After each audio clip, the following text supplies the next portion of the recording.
శాంతి తోట. గ్రీన్వుడ్ అనే నిశ్శబ్ద గ్రామంలో ఏలీ మరియు యోనాస్ అనే ఇద్దరు పొరుగువారు ప్రక్కనే నివసించేవారు. ఏలీకి తోట పని చాలా ఇష్టం. అతని ఇంటి ఆవరణలో రంగురంగుల పూలు, కిలకిలలాడే పక్షులు ఉండేవి.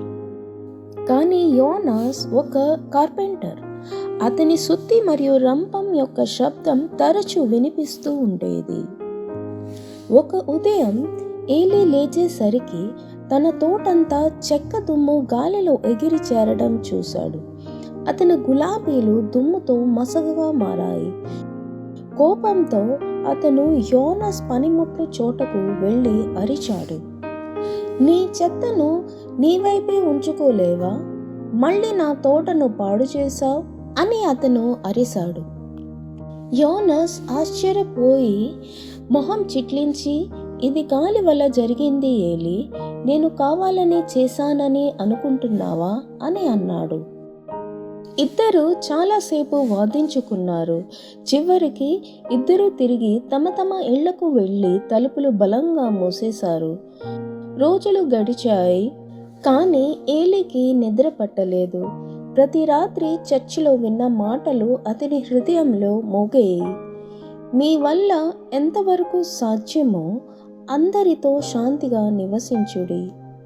అతను ఊపిరి పీల్చుకొని మరోలా ప్రయత్నించాలని నిర్ణయించుకున్నాడు.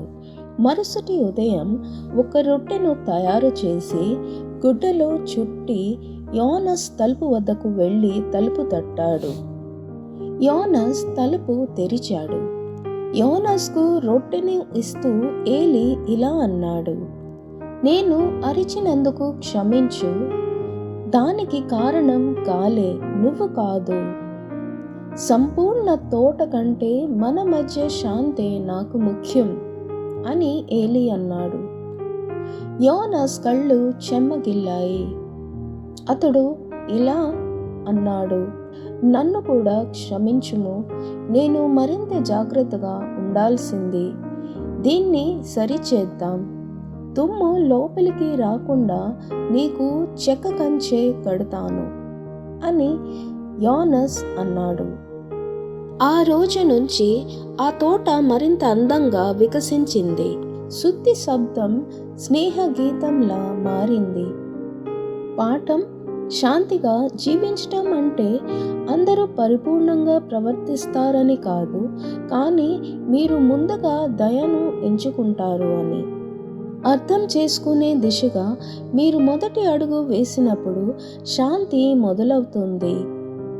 మీకు సాధ్యమైనంత వరకు అందరితో సమాధానం కలిగి జీవించుడి. రోమీయులకు రాసిన పత్రిక 12వ అధ్యాయము 18వ వచనం.